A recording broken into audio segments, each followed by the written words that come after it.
Welcome to Reality Tea Times 2, the podcast where we discuss all the trash reality TV we love to hate. I'm Danica, and today we are going to be discussing The Bachelor. So, nothing to discuss on top of the episode. Well, actually, I will discuss, as mentioned in 90 Day Diaries, we do have a new website at realitytea2.podpage.io. I believe that's what I said. Nonetheless, it will be in the show notes as well as the outro. Will hopefully be updated with either this episode or one of the Love is Blind episodes following this.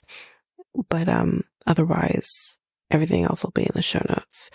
The other website is still available. It just won't be like updated going forward. But otherwise, it's all there. But that's it.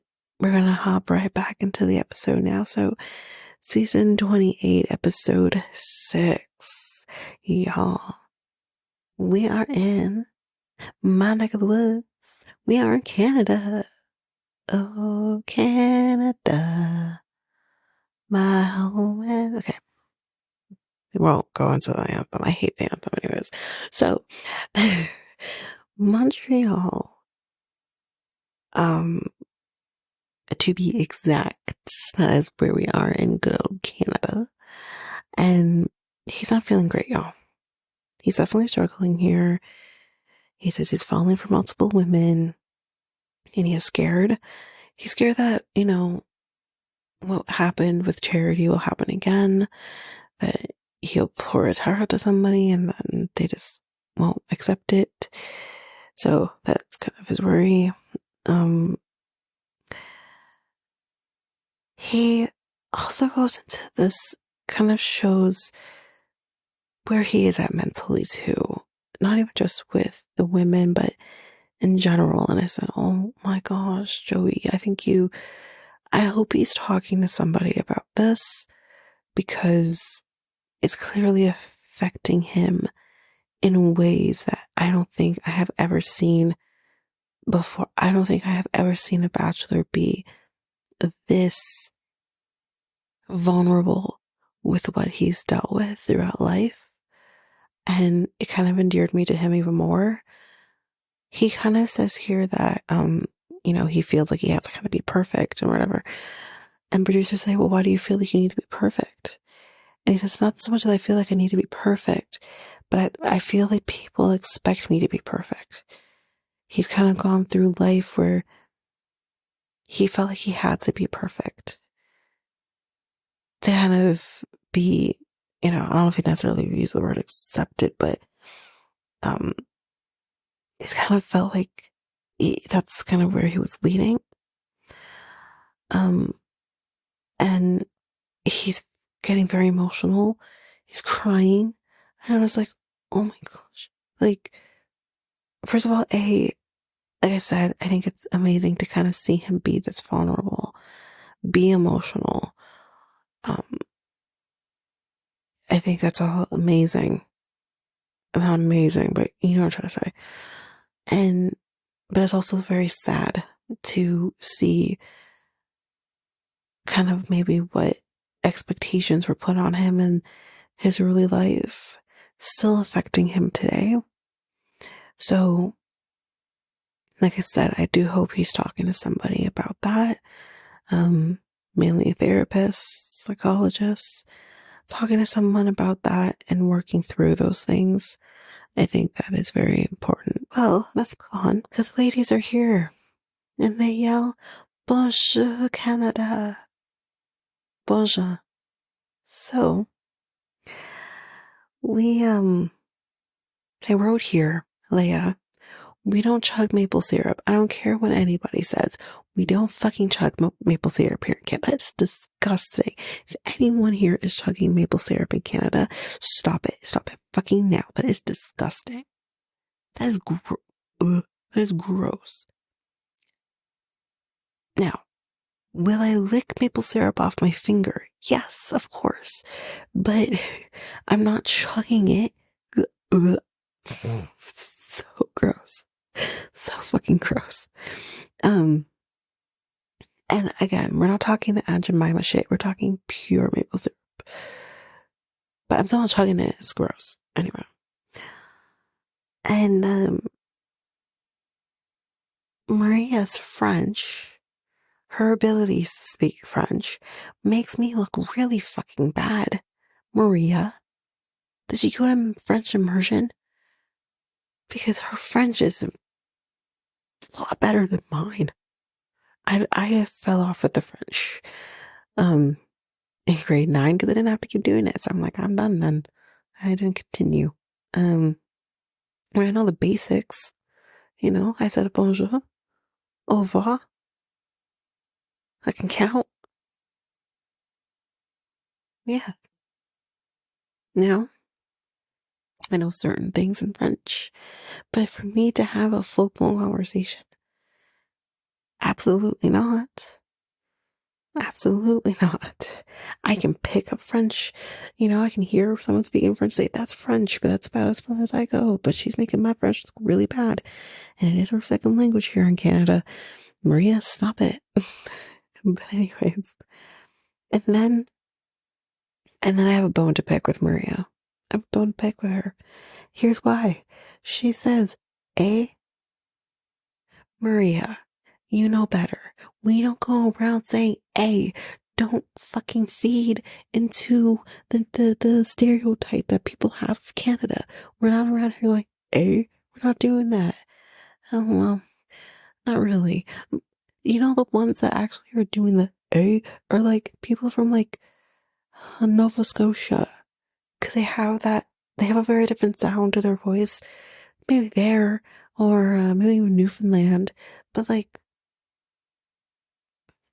2 provinces out of 10 and 3 territories. Right, 3. Yukon, Northwest Territories. Isn't 2? Because am I missing Canada peoples? Am I missing one? Is it 2 or 3? Oh, none of it. None of it's the other one. Okay, sorry guys. Come back to Bachelor. But anyways. Yeah, the whole A of it all, I'm like, Maria, you know better. We don't go around going, we don't do that. God. Anyway, I also wrote that Jesse's French makes me look really bad, but I actually think he's from Quebec. If I'm correct, I believe he's from Quebec. So you do need to know a little bit of French if you're actually from Quebec. And fun fact about Quebec, everybody. We don't speak the proper French here. Our French is actually more of a broken French. Kind of like broken English, broken French.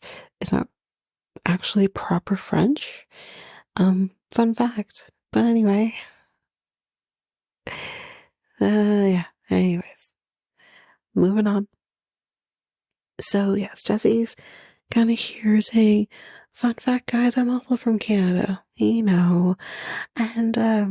he's like, so this is, my second home. It's your first. But anyways, he's like, and he just breaks out in French, and I'm like, thanks, Jesse, for also making me look really bad. But then again, I feel like French back in the day, like how they taught French was so different than what they do now. Like even when I learned French in school, because you have to learn French in school, because it is the official second language, so we have to learn it in school. And I feel like his generation learned it very differently. My generation learned it very differently than like my brothers. We were learning, my generation was learning French from grade 1 up until grade 9. Whereas while I was still in elementary school, but like towards the end of elementary, they changed it and started doing grade 4 and up to grade 9. Never changed that. You don't have to do past grade 9. You need to have one credit to pass French, to pass like high school, and that's it. Which I always thought was not the right thing to do. I just don't, because I knew French a lot better than I do now. because I retained it, but like it's I don't maybe people, even my mom, who's probably closer in age to Jesse, knows a little more. She can pick up on stuff a little more than even I could. So I feel like that could be helpful. But I also think like he's from Quebec. I think I could be wrong. No excuse on Maria though, because we're the same fucking age. Let's move on. Um, actually, I think I'm a year older than her. But anyway, he says that things are going to be a little different this week. We're still doing one group date, two one-on-ones, but what he's going to end up doing this time around, we're going to do the group date first, followed by the one-on-ones. So the group date starts now, and Jesse says, well, you'll know immediately if you're not called right now that you have a one-on-one. So here's what we are going to be doing. Group date involves Daisy, Caitlin, Kelsey A, Jen, Rachel, Leia, Lexi, and Jess, which means that Kelsey T and Maria have one-on-ones. And of course, Leia has to be a bitch about it, and it's like, I'm not like jumping for joy that she got a one-on-one. Then don't jump for fucking joy. Like, I don't even understand the comment anymore. I don't understand your hatred for her anymore. I don't get it. Move fucking on. Spoiler alert, she does might. So basically what they're going to be doing is getting like clues to like go around. I think they're also going to get a clue to find Joey. But here's the kicker, guys. The clue's in French. And then Jesse's like, okay, bon chance. Bye. If you don't know what bon chance means, it's good luck. My French isn't that bad. But anyways, they're off to go do shit and find where they gotta go. But they do find Joey. And they're going to be going to a souvenir shop and they're going to be picking out a souvenir. But of course, the souvenir is a Canadian toque. A Canadian toque we see all the time. But that's what they're getting because it's not Canada without a toque. And let's just slap Canada on the toque to make it even more Canadian. Anyway, then we see the things I see all the fucking time over here in Canada. A sand train. Oh god. Anyway, don't ask me what CN stands for. I don't actually know. Anyway, so now we're going to go make and then eat poutine. Now, for some Americans who don't know what poutine is, I will tell you. Poutine is basically French fries with what he called brown sauce with gravy and cheese curds. Now you can add different things to it. I've seen people put like bacon or whatever, which I can totally understand seeing bacon in a poutine. Now, this is a very French dish, or Quebec dish, I should say. It's a very Quebec dish. Started in Quebec, made its way otherwise, because poutine, if you didn't know, is French. But do I like poutine? Fucking no. Now, I know I'm the anonymous, I'm an aware person here. I'm not typical. A lot of people like poutine, even people I know who I wouldn't expect like poutine. I'm a weird one, but I think for me, the weirdness comes from, I don't like the idea of like foods being together that typically usually are not together, like fries and cheese and gravy. They give me the gravy and fries. Leave the curds. I don't want the curds. But, yeah, that's me. But I'm like, doesn't seem appealing to me whatsoever. Just doesn't. But anyways, that's what they're basically doing. But Jen. Was it Jen? Yeah, Jen. Because they're given like other things that they can use because it's actually Jesse's favorite restaurant apparently. But they're given like extra ingredients that they can add to the poutine. And Jen's like adding pineapples, chocolate, and other things. And Joey's like, that's kind of gross. But he tries it. He tries it and he's like, ugh. He's like, I give it a 4 out of 10. Surprised he gave it a 4 out of 10. But anyway, um, they go, stop it dancing in the street, and he's obviously, he can't dance with everybody. But he does dance with some people, and some of those people he actually kisses. And Jess is spiraling. Caitlin's spiraling. Hell, even Kelsey A is starting to spiral. Everyone's starting to spiral, in their different way about all of this. But then we're gonna go play some street hockey because, of course, and Rachel goes to kiss him then too, and then Leia does. I think it was Leia goes to kiss him, and I'm just like, oh, okay. But anyway, that's that portion of the day. Then we're doing the night portion. Joey comes on in. Y'all wearing jeans. We have these ladies dressed up in like dresses and stuff, and he walks in wearing jeans. Wow, great choice. But anyway, Joy walks in just to a whole lot of sad women, just a lot of sad faces, and he can feel it. We can feel something's wrong. And, he's like, okay, maybe it's time for me to kind of open up about my fears and how I'm feeling. So he tells them a little bit of his fears having to do with this process, obviously not being accepted at the end of this, as kind of what he said in the beginning.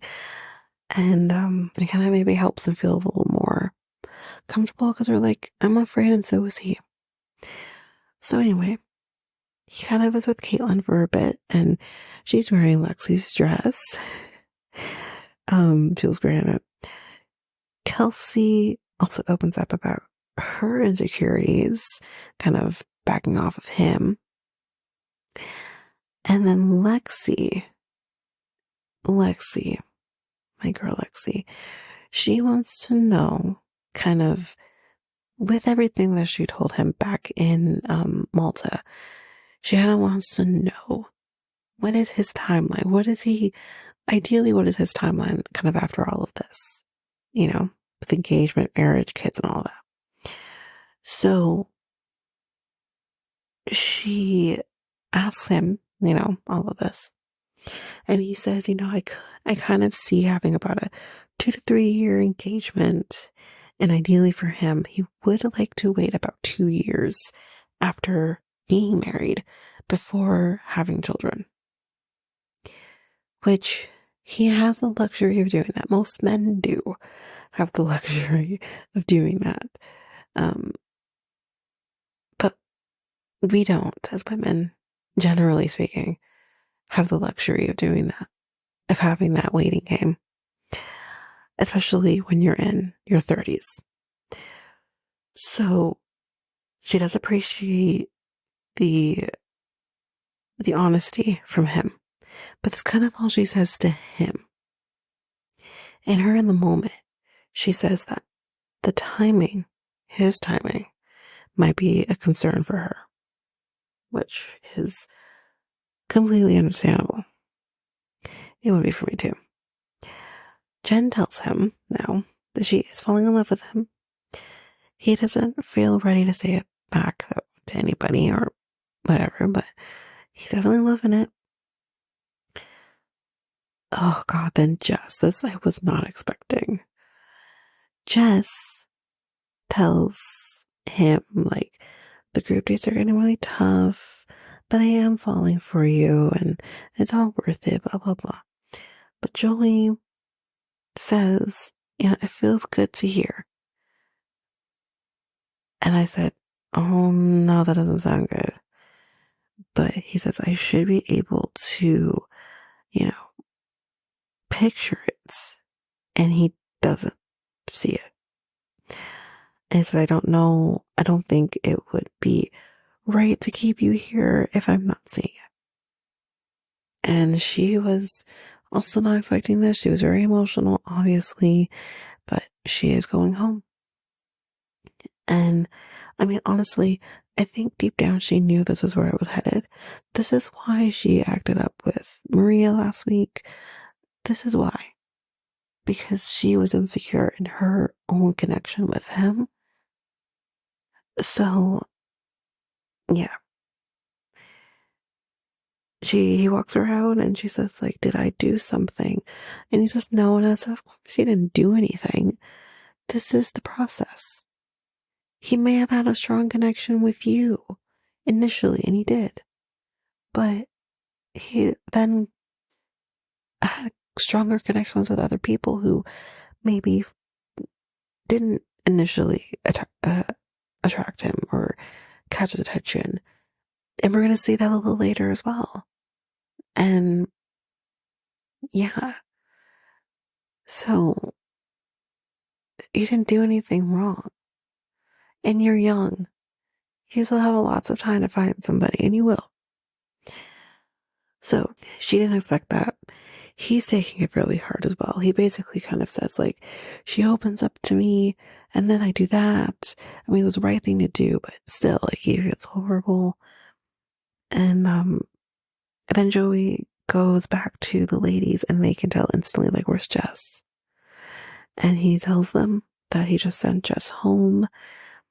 And obviously, like, that's tough for him, but he does hand out the group date rose, and he gives that to Jen. So that's that. Let's move on to the first one-on-one date, and that is with Kelsey T.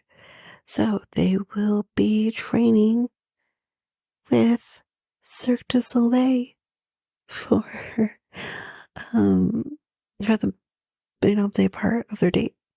Looks like fun, but the one thing that they did, where like it's kind of like the one they do like with two different people, and it's but they kind of like put their arms through like these black like cloth straps or whatever, and they basically spin them.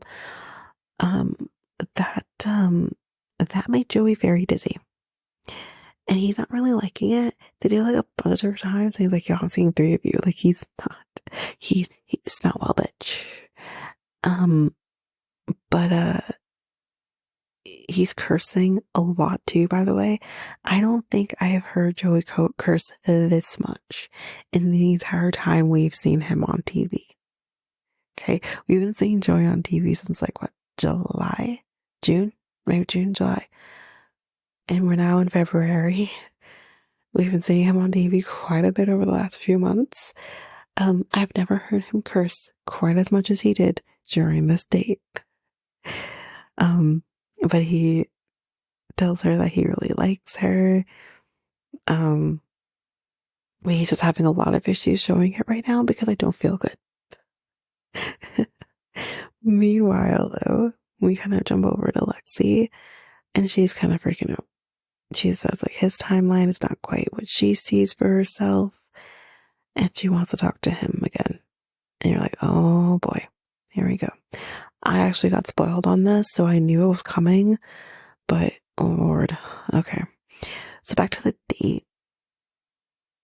I think they're at like a church or something, which is absolutely beautiful inside.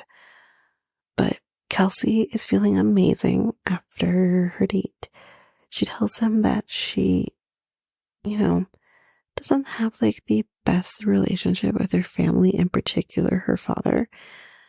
They used to be really close, do things together, play games, watch movies, whatever.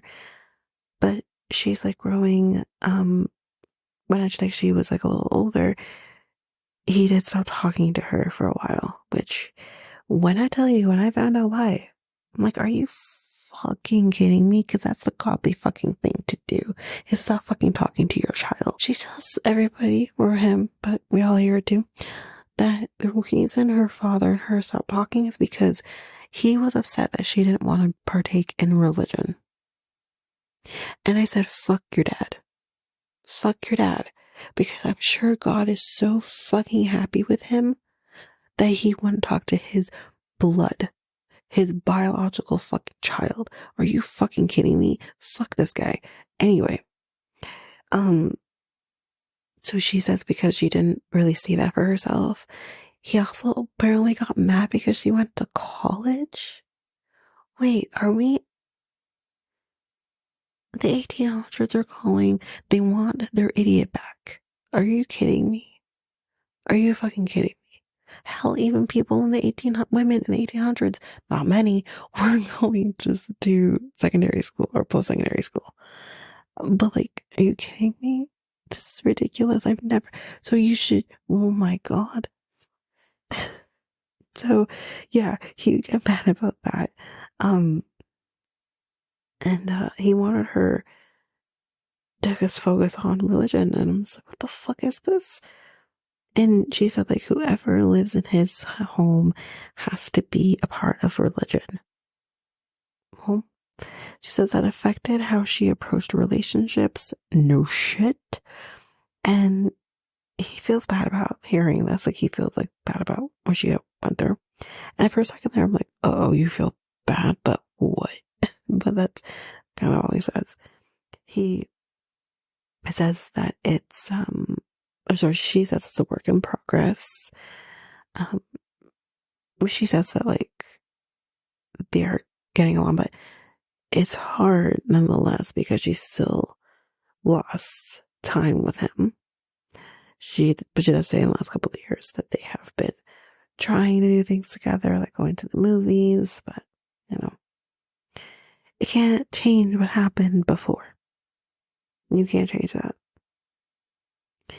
Despite all of that, though, she says she is ready for love, ready to be loved, and to get love.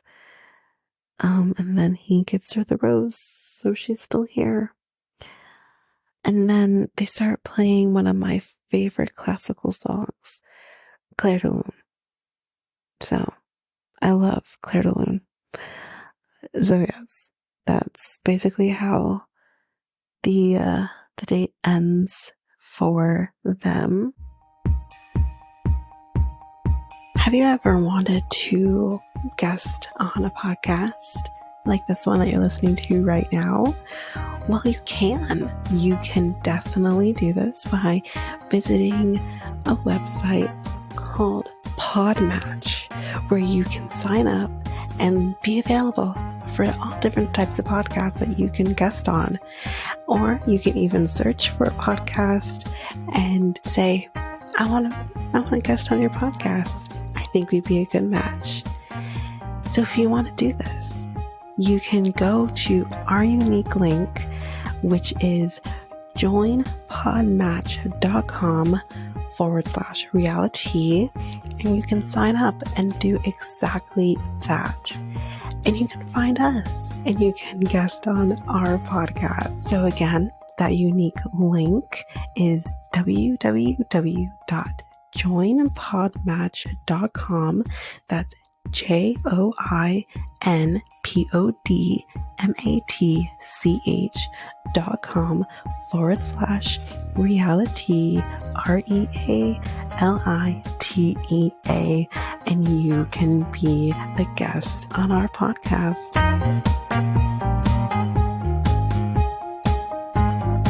Next, let's go into Maria's one-on-one date. So this random guy just comes out of nowhere and says, Joey awaits you downstairs. In French, by the way. But he's waiting for her beside a fucking limo.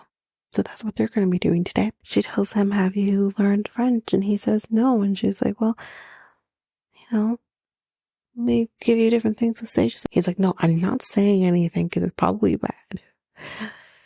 But yeah, they're kind of playing around. She must have gone to a French immersion school. But anyway, they're like playing around, whatever, having a lot of fun. And, you know, I just kind of wrote here, Maria is just kind of like every normal girl in a relationship who just, you know, has fun with her boyfriend, teases him, whatever, like being relaxed with each other. It's great. So what are we going to be doing? Is it jumping out of an airplane? Are we jumping out of an airplane? He's like, no, but we're going shopping. That's what they're going to be doing. So, she kind of gets in there picks out some dresses and stuff, and she's like modeling for him. It's great. And she picks out kind of this amazing dress. She looks amazing on her. And that's the one. And so they're back in the limo. He's dressed now too in like a suit. Um, and they're back in the limo now. She says, "Say je t'aime," or je t'aime, whatever, guys. Like I said, French I've lost. But she says je t'aime, and he says it back to her, and she's like, "Oh, merci." And she says, "Say it again." And she's, "Oh, merci." And I'm like, I love her. He has no clue what the fuck he's saying. But it's funny. So then we're going to a helicopter. She's like, "Oh no, fucking no. Are we jumping out of this?" He's like, "No, we're not jumping out of the helicopter.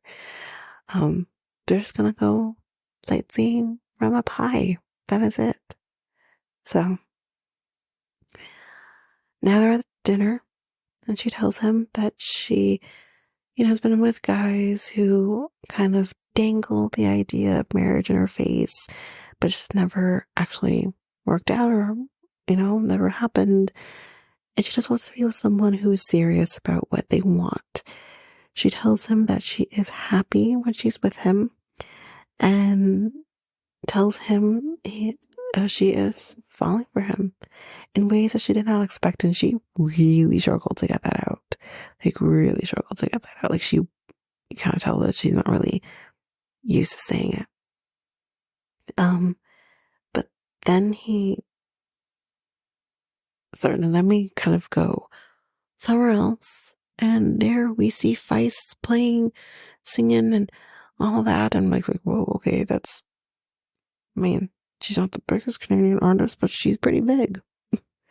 So anyway, he gives Maria the rose, and yeah, he feels now like he can kind of let go of the worries because it's working, he says.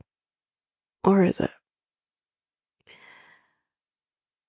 Now we got Lexi walking down a hallway, and she's gonna go talk to Joey. She says they are on two different pages. But that's not in the same book.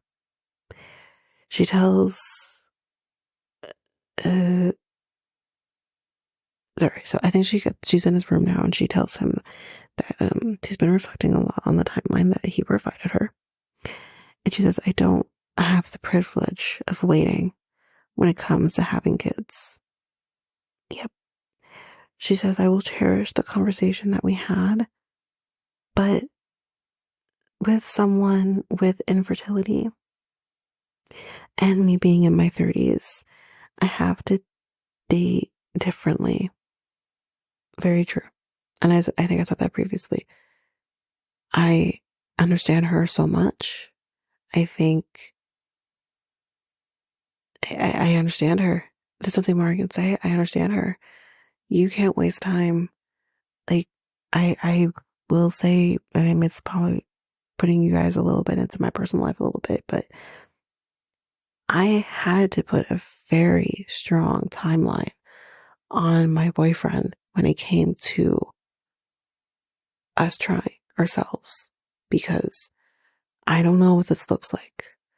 I've tried this before with my ex and not happen. And I was a lot younger.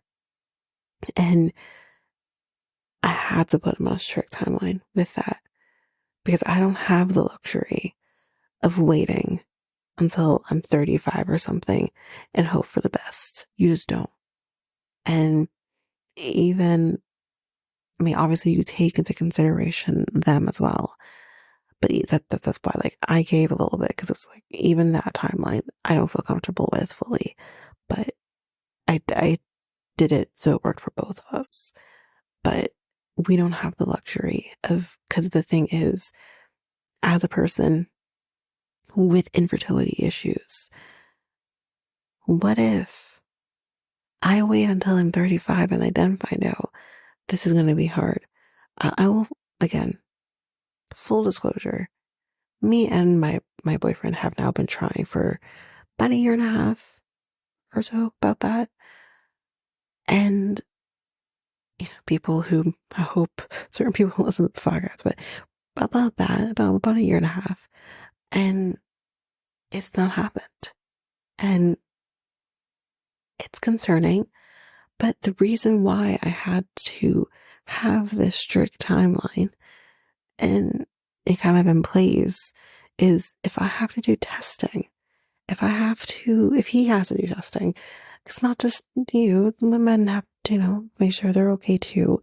If I have to do testing, if we have issues, if whatever, if doing it naturally isn't happening, I want to be able to have the time and the comfort to say, okay, this isn't working. We need to try plan B. I wanted to make sure I had that. Luckily, what Lexi's plan, or what she ended up doing, my plan B is literally she's ahead of the game, so good for her. But yeah, like you need to be able to plan ahead. And that is what people with women with infertility have to do. We have to plan ahead because we only have a window, a certain amount that we can figure this out. We have to. So I 100% understand her here and saying your timeline does not line up with mine. Yeah, it's one thing if you want to have a long engagement, but that I can understand under these circumstances, but we don't have a luxury. We just don't. So anyway, she's going to be leaving. Joey feels stunned. He had zero doubts over the Malta date. He actually said that he wanted to further the conversation with her after following Malta, but obviously he wouldn't be here if he didn't feel strongly about leaving. And he feels very crushed. He says he could see her as his wife. Well, he definitely wants to talk out things with her, see if he could get there in terms of the timeline. He says it doesn't feel right to let her go, but he has to let her go.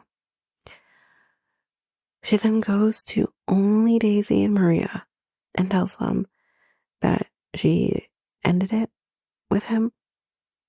And y'all, both Daisy and Maria seem to take it really, really hard that she's leaving.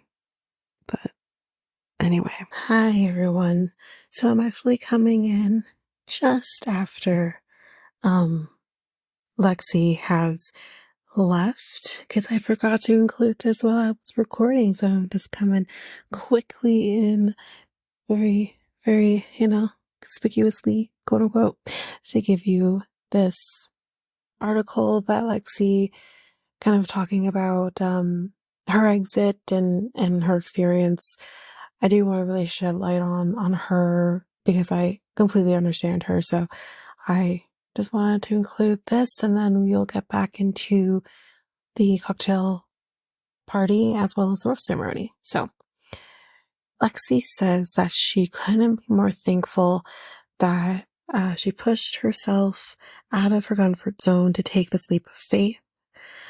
She said this on her Instagram on Tuesday, February 20th, posting photos of herself and Joey. She says, quote, "I know this journey didn't end quite how I expected it to, but I know and understand that everyone has their own timeline for their personal journey, and these timelines don't always align." She also continues on by saying, "Every message I receive from a girl who has endometrial symptoms, an invisible illness, chronic pain, or infertility that I have been able to touch and help in even the smallest way has made everything worth it." She concluded her Instagram caption on Tuesday thanking Joey for showing her that quote, a safe, non-judgmental, and kind love exists, noting it's something she'll be taking into her next relationship. She also continues on by saying, thank you to all of the amazing and strong women I got to meet and become friends with through this shared experience. And thank you to all of you for each and every one of your supportive messages. It means more to me than words can express. I don't know what is to come, but I have a renewed confidence in myself, and I love myself in a way I didn't previously know was even possible. So I thought, like, I really did want to include that in this. I absolutely adore her. I think her story really does resonate with, unfortunately, a lot of women who deal with infertility issues and infertility diagnoses, whether it's endometriosis or PCOS or anything else. So I think she's absolutely incredible. And yeah, so that's it for that. I'm now going to stop talking here, and I'm going to put you right back into the remainder of the episode. But that's basically that. So now Leia is feeling really good. You know, she's feeling good about this week. But, you know, she's like, sure, it's like pressure, but pressure makes diamonds. And I said, we'll see about that. But anyway, the cocktail party is starting. Caitlin realizes that, you know, he tells me all the time how he feels about me, but I haven't really done the same. And y'all, she still don't really do the same. I don't know. I like Caitlin, but that's not going anywhere. Daisy is adorable, I said. She kind of said like all this stuff about how she wants to like open up to him and all of this, and then she's like sticks her feet on him, and she's like, so how good are you at massages? Oh, how good are you? And she's like, I like it every night, multiple times a night, and I like it hard. And I'm like, are we talking massage now? Like, are we talking about something else? Jen is telling him teaching him how to play the piano in front of the other women, and they're like, oh, fuck sakes, no. I think Rachel or somebody, I think it was Rachel and Leia, were having a conversation. How's the weather? Oh, it's great. Oh, it's good. While they're playing piano, it was so funny. But nonetheless, now in walks Jessie, and the clink, clink, clink cocktail party is now over. So let's hop into the rose ceremony. You guys, there is only 3 roses left, meaning 2 women are leaving. So, yeah, let's get into it. This will be very quick. He gives the roses to Daisy, Kelsey A, and Rachel. Going home is Leia and Caitlin. I'm really sad that Caitlin's leaving, but bye, Leia. Fuck off. Never come back. So good. So good. This bitch. Bye. But, we're not quite leaving Canada just yet, because we're going over to Jasper. Spoiler alert, guys. I don't know where Jasper is. I'm assuming, because I saw, the traffic light, I'm assuming we're still in Quebec. I think we're in Quebec because the traffic lights, at least I know in Quebec, are horizontal. I know that because I have been in Quebec very briefly, right at the border of Ottawa.